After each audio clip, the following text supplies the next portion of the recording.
Good morning. Nice and simple. Now, as a reporter, usually we don't ask this question, but I feel as though this event is a little bit different. You've already, felt the build-up as you've walked in. So, Aryna, to you, how are you feeling this morning ahead of tomorrow night? I feel amazing. I'm ready to go. I've been working really hard. Been practicing, so I'm pretty much ready. Nick? Oh, yeah, look, I think both of us have played on the biggest stages around the world. She's a Grand Slam champion. I've played in some amazing matches, but I'd be lying if I said I wasn't a little bit nervous, and I'm just super excited to get out there tomorrow night. I know that the whole world's going to be watching, so to be in a position where I don't know what's going to happen in the unknown, I'm super excited for it. But me and my team have been actually preparing really, really well. Aryna's trying to distract me, with some of the nightlife things here to do and everything, but I'm staying focused, and I'm ready. But let me know if you want to go. I'll book anything for you here. Aryna, there is so much hype, so much international hype, and a lot of conversation online. I'm sure you have noticed. How are you cutting the noise out at the moment? Do you need to? How do you go about that? I'm playing a lot of matches under pressure, a lot of media. I'm dealing with. I'm used to hate and love on social media, so I'm not really paying attention there. I know that there's people who is supporting the event. Of course, there's people who don't support that. So I just focus on myself. I'm preparing myself, and all I want to see there is a great battle, great match. And I feel like by putting myself in this situation, playing against the guy, I'm inspiring the next generation to be brave and to challenge yourself and to be strong. So I take it like that. Yeah, I think, me having this opportunity to go out there and play a great champion like Aryna, once again, it's a challenge. It's something different, but at the same time, I think, we just want to, at the end of the day, sports and entertainment is one. And you look at the noise that this event has created. It all started with one little comment, what if we did it? And then ever since then, it's been one of the most talked about events pretty much of this year. I don't think any other tennis event has gotten this much press or this much attention. So I know that there's going to be a lot of eyes on the sport, but I'm just excited to go out there and show the world as well. We've got such a big couple months coming up, and I know this is a great preparation for myself and for Aryna as well. So I'm really excited to go out there and just do my thing. And I know my role in this. Whether it's the villain, whether it's a good guy or bad guy, I'm just going to go out there and show the world that this can be a thing that can happen more often. We're great friends off the court, and I think this is a great stepping stone moving forward for tennis, but sport in general. So yeah, this is it's You'll pretty be special. a good guy when you lose this match. Okay, one more question from myself, and then if we get media prepared to put up your hand and ask some questions. Let's talk about the court. The equalizer court. So it's shifting the emphasis from raw power toward precision, anticipation, tactical play as well. How has your preparation been shaped, knowing about the court, the equalizer? How are you preparing for that? I feel like I don't have to adjust anything. He's the one who has adjusted his targets. I'm just going full. I have a full court. I'll be attacking, and he'll be trying to figure the way how to put the ball in that The court. small court. Nick, it's different for you. How have you prepared? Yeah, me and my coach / best friend, we've made some adjustments at home. We did our best of trying to make the adjustments measurement wise, and look, I think it's going to be interesting. I'm very keen to see the court and see the dimensions, but again, I've been in some high pressure situations. I know that she's trying to make me feel nervous, and look, I am nervous. Guys, I'm not he is going to lie. nervous. But so is she. She's only human, I think. I don't know.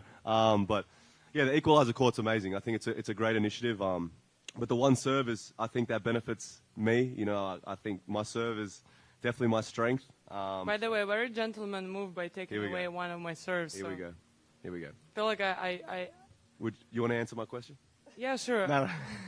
Yeah, so the equalizer court, it's interesting. I'm going to head out there and practice on the court this afternoon with the measurements. So I'll do the best I can, and I think I'll be just fine. Okay, some nerves there, perhaps for both. So we'll open it up to our media. If you can just put your hands up, we've got 2 microphones, one on either side. Yes, sir. We'll get you to start. Feel free to stand up if you like. Yeah. Morning, Aryna. Morning, Nick. Going back in tennis history, Bobby Riggs versus Billie Jean King, that was a popular tennis culture moment, the first battle of the sexes, if you want to call it that. Has it sunk into the both of you that this is a moment of history that you are creating? Obviously, the nerves are there in terms of competition, but is this something that you look back 10, 15 years down the line and say, you know what, I'm glad I was part of that? I feel like back then it was a different story. They were trying to fight for different things, and we are here to bring tennis to another level, to bring attention to our sport, to help our sport grow, and to have some fun, and make sure that people that are coming to watch us play have fun and enjoy great tennis. I feel like women already proved that we deserve equal, and tomorrow I'll just show that we are capable of putting a great fight against the man and have fun. I mean, yeah, I think I think it's signified. Look, to answer your question, I think, yeah, in 10, 15 years' time, I think, you know, I'm gonna look back at this moment and be, I think, proud of the way I've gone about it. And I think, you know, for the sport, I think it just means unity in the sport. And I think if you look in today's day and age with everything happening around the world, events like this are what needs to be happening more often. I think there's too much division and too much, you know, fighting and not enough, you know, coming together and enough teamwork. So regardless of the outcome, obviously, you know, I'm not saying I don't want to win. Like, obviously I want to win. But, you know, I think it shows that we can do some pretty incredible things together in sport. And yeah, I'm going to look back at this and be super, you know, it's pretty cool. Like, at the end of the day, it's cool to be the one person that's going to get, you know, be a part of this whole event. I mean, you know, we're from Canberra, Australia, and I'm now sitting here with some of my closest friends and my peers and my team, and we're in one of the most beautiful places in the world playing against Aryna. So we're very, very lucky. Okay. More questions out there? Yes, we have one just at the front. Microphone will be passed through. Thank you so much. Hi guys, you kind of already touched on the one serve rule thing already, but can you explain what happened, and was it always going to be one each? Nick? Look, I mean, I'm going to be brutally honest here. I mean, there was a initial, you know, meeting of what the rules were going to be like, and I just think, you know, Aryna's the best player in the world, and, you know, with her first serve, if she got 2 serves, I got 1 serve, you know, I was putting myself in a very uncomfortable position, so I just stood up for myself and said, look, I'll give you a slightly bigger court, I'll take 1 serve, and you can have 1 serve. That's all it was. It wasn't anything crazy. She's going to make me seem like the bad guy again. It's fine. I'll take it as a compliment. The guy afraid of my first serve. Come on. I'm afraid. Of course I'm afraid. I'm afraid. You just keep raising my confidence. I mean, look, that was it. You know, I was just like, look, hold your horses. There's 1 serve each here. That's it. That's all. It's okay. Don't be so stressed. Great question, though. Thanks for throwing me under the bus. Thank you so much. Hi, Aryna. Hi. What do you think is a bigger battle today, in today's day and age? Battle for gender parity in sport, or battle of adapting to AI and tech in sport? What is the question? So I'm saying, which is a bigger battle? Battle for gender parity in sport? What? Gender equality in sport? Okay. Or battle to adapt to tech and AI, technology and AI in sport? Adapt the AI.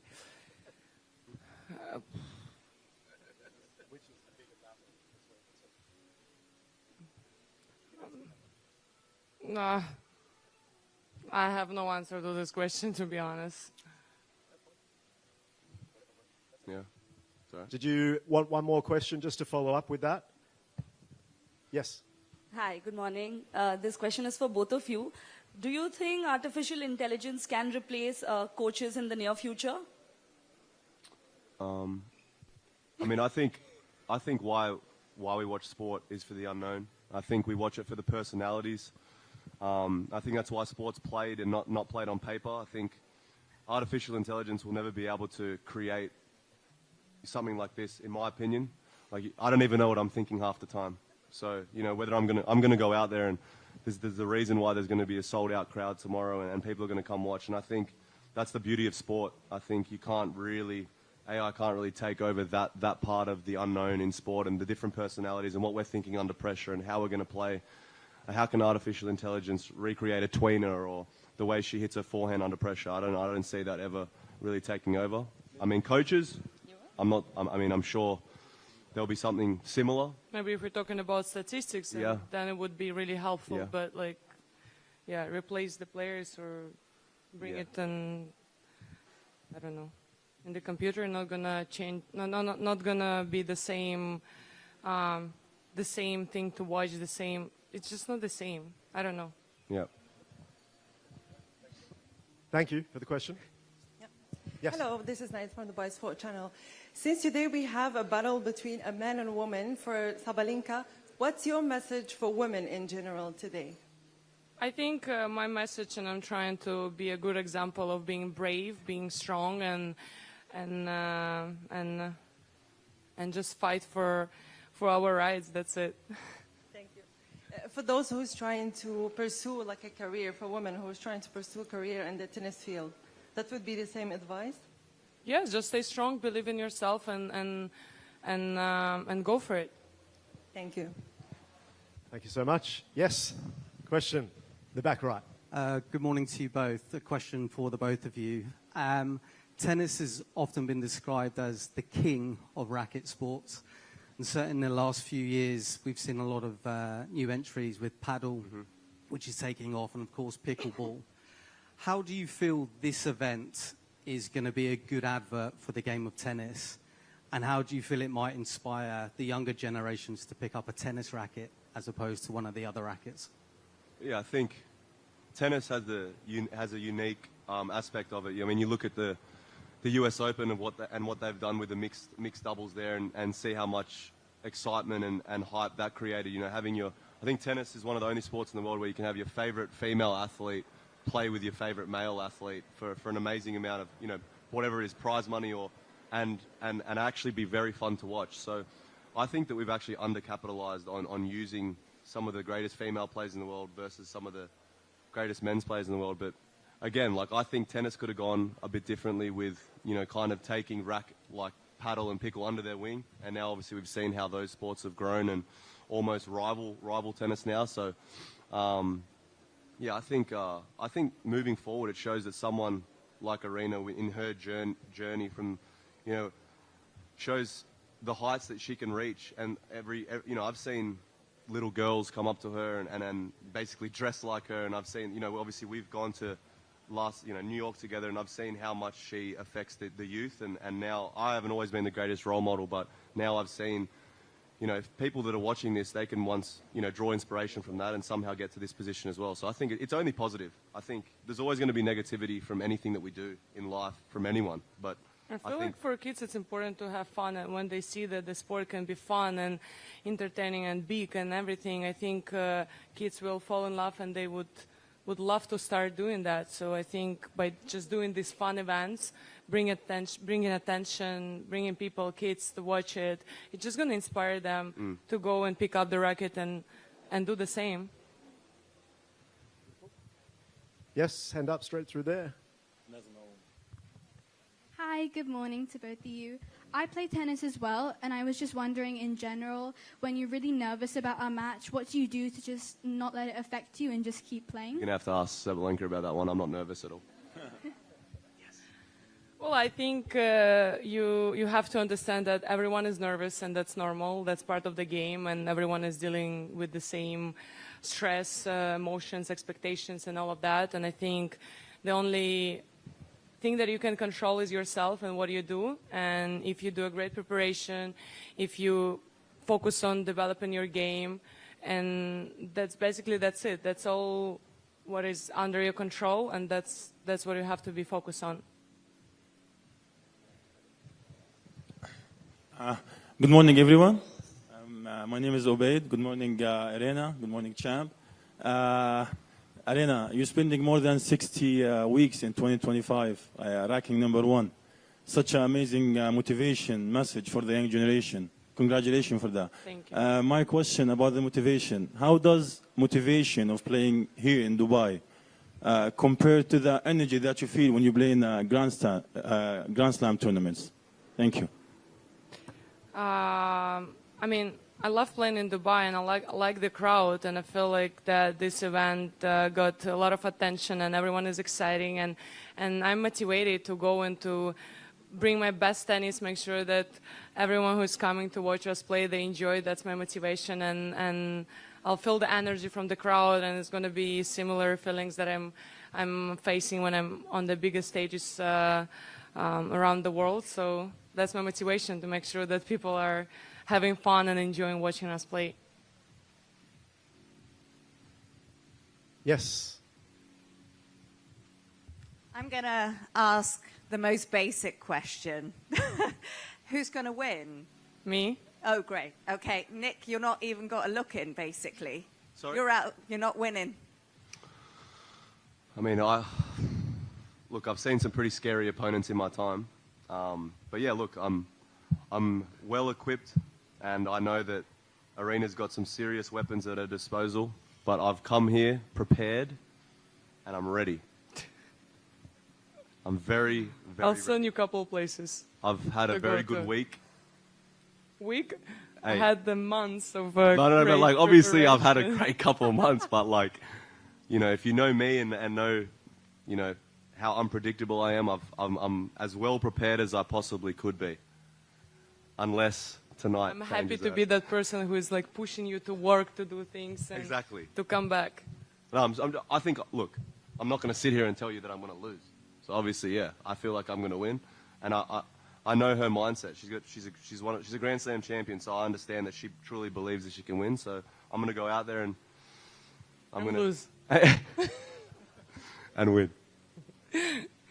Just one more from me for both of you. In terms of the format itself, how do you think the format is going to showcase your game specifically? Aryna, I'll start with you. Well, just because the court is going to be shorter, so I feel like he's not going to go for bigger strokes, and I'll be always in attacking mode. And that's my power, that's my game, that's my strength, and that's how I will show my strength there.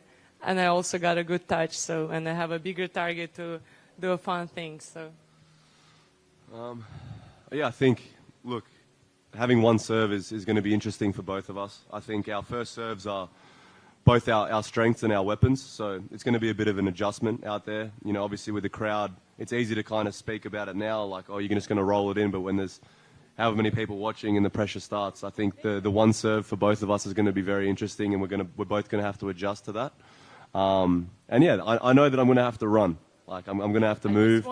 Can I throw an extra pressure on you? Go ahead. There was a year when I was struggling with my serve, and basically the whole year I've been playing just with my second serve, even with... I know those problems are being fixed. I've done my studies. I still managed to be in top 10. So for me, having a one serve, like, you think you took away my weapon, but you actually did not. Yes, out the back there. Hi, my question is for Aryna. So you're a renowned sports person and an athlete, and I assume, of course, you train a lot. So I wanted to ask, what kind of role does recovery play in your training, and how do you go about it? How does it help your game? Well, I feel like the older you get, the more time you spend on recovery, and I feel like recovery is the key, to take care of your body and make sure that every day you're ready to practice on your highest and push yourself to the limits. So I spend a lot of time on recovery. I do a lot of treatment. I take care of my body. I make sure that my body is protected from every side, and I'm strong and healthy, and I'm not getting injured. Amazing. Thank you. You don't want to know about my recovery? Nobody cares, Nick. Yes, back on this side.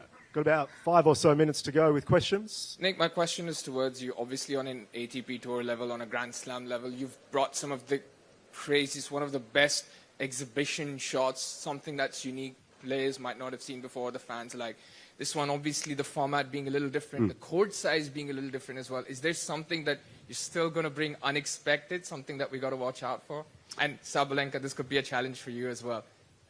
Yeah, I think it's as I said, I haven't won a Grand Slam, but I've walked out to a Grand Slam final, and I think this is just completely different. It's something that I'm not sure how my body's going to react or my mind. Like, it's a completely different energy. I feel that the last couple of days even, I find myself thinking about, you know, what's the outcome going to be, just things like that. But at the same time, I mean, yeah, I'm going to bring something different for sure. Like, you know, my strength has always been unpredictability, you know, even on the men's tour. And, you know, guys like Novak and Federer and Nadal, like, they've struggled with not understanding how to play me at certain times because I don't even know what I'm going to do at certain times. So I'm going to try and bring something that she hasn't seen before. I've been chatting to Novak. And Novak still has a losing record against me, so I'm not sure why that is your first go-to person, but that's fine. Sorry, but Novak. I feel like the last matches he played against you, he won. So. Okay, anyway, but yeah. So, of course, I'm gonna go out there and play the style of tennis that I know is effective. But again, like, she's very good. So that's what I love. This event is really unpredictable, and I don't know what to expect. And that's what I love, because this is the feeling, you know, you chase when you play sport. Is this unpredictable situations, let's say like that. And I love to challenge myself. For me, it's a huge challenge, especially playing Nick, the guy who's unpredictable and crazy. That's a great training for me. And that's a great message to the girls out there. I hope they're going to watch and they're going to see how strong and tough I am to have a gut to challenge myself to play against the guy. Okay, I think that's a great message to conclude. Please put your hands together for Aryna Sabalenka and for Nick Kyrgios. So we wish them both, of course, all the best tomorrow. Just a quick reminder for everyone out there, tomorrow's match will take place, of course, at Coca-Cola Arena, and will begin promptly at 8 p.m. tomorrow night. We ask all media and all guests to arrive at least 30 minutes prior to that time. So gates open from 6 p.m. tomorrow night. We will now move into our official photo opportunity. So I will get Nick and Aryna, if you can just jump up here for a moment next to myself, and we're going to move forward and just get everything set up for our photos. So just bear with us for one moment. Thank you so much.